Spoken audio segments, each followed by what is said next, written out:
கர்த்தர் நல்லவர், அவர் கிருபை என்றும் உள்ளது. ஆண்டவராகிய இயேசு கிறிஸ்துவின் நாமத்தினால் உங்கள் ஒவ்வொருவருக்கும் அன்பின் வாழ்த்துக்கள். தேவ கிருபையும் சமாதானமும் உங்களுக்கு உண்டாயிருப்பதாக. இன்று நாம் தியானிக்கும் வசனம் சங்கீதம் 121:3. உன் காலை தள்ளாட ஒட்டார், உன்னை காக்கிறவர் உறங்கார். உன் காலை தள்ளாட ஒட்டார், உன்னை காக்கிறவர் உறங்கார். இது எப்படி ஒரு அருமையான வசனம், நீங்க யோசித்து பாருங்க. நம்மை காக்கிற நம்முடைய தேவன் அவர் உறங்கார், உறங்க மாட்டார். இதோ இஸ்ரவேலை காக்கிறவர் உறங்குவதும் இல்லை தூங்குகிறதும் இல்லை என்று அடுத்த வசனத்தில் எழுதியிருக்கின்றது.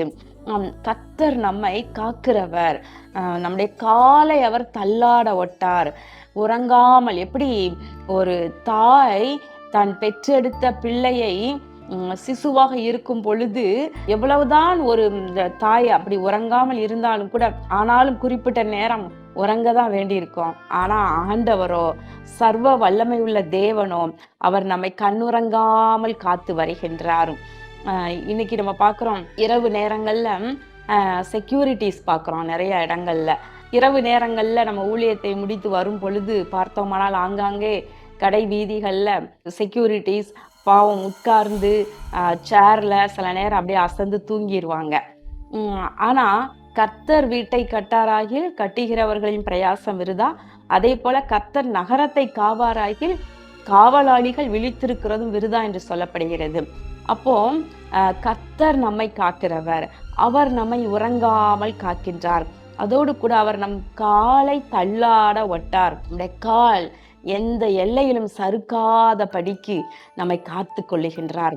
என் கால் சறுக்குகிறது என்று சொல்லும் போது உடைய கிருபை என்னை தாங்குகின்றது என்று சங்கீதக்காரன் சொல்லுகின்றார்.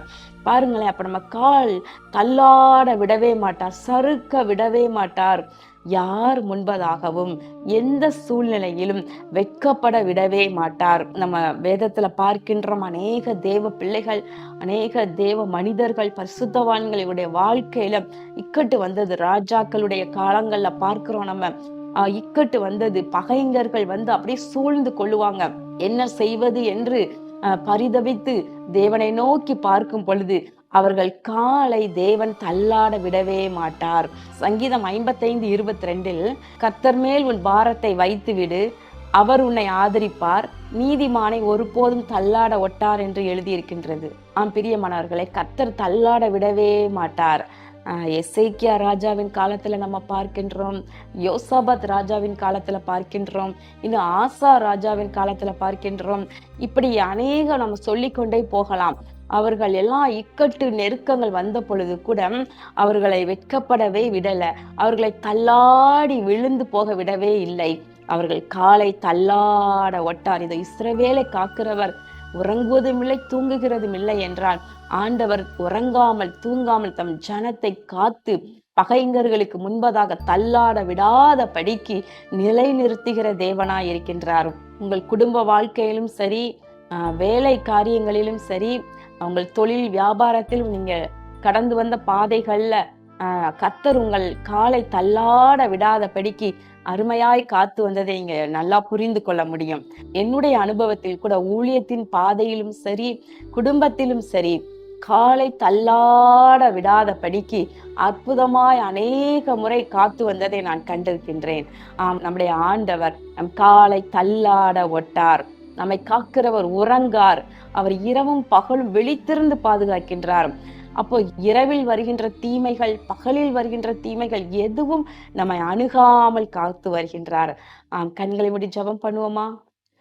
எங்கள் அன்பின் பரலோக பிதாவே, இதோ இந்த நாளிலும் நாங்கள் தியானித்த வசனத்தின்படி கர்த்தாவே, நீர் எங்களை உறங்காமல் காத்து வருகின்றீர். தகப்பனே, இதோ நீர் ஒருபோதும் எங்கள் காலை தள்ளாட விடாத படிக்கு எந்த நேரத்திலும் தாங்கி எங்களை நிலைநிறுத்தி வருகின்றீர். உம்மை மகிமைப்படுத்துகின்றோம். இதோ தேவ பிள்ளைகளும் கூட இந்த நாள்ல ஆண்டவரே, இந்த காரியத்துல பகைவர்கள் முன்பதாக அல்லது மற்ற ஜனங்களுக்கு முன்பதாக எங்கள் கால் தள்ளாடி விடுமோ, நாங்கள் வெட்கப்பட்டு விடுவோமோ, அல்லது நாங்கள் கீழே விழுந்து விடுவோமோ என்றெல்லாம் கூட பயந்து கொண்டு இருக்கலாம். ஆனால் உன் காலை தள்ளாட ஒட்டார் என்ற வசனத்தின்படி நீர் உம்முடைய பிள்ளைகளை தள்ளாட விடாத படிக்கு நீர் காத்து கொள்ளும்படி நான் ஜெபிக்கிறேன். இயேசு கிறிஸ்துவின் நாமத்தினால் வேண்டிக் கொள்கிறேன் நல்ல பிதாவே. ஆமேன். கர்த்தர் உங்களை ஆசீர்வதிப்பாராக. ஆமேன்.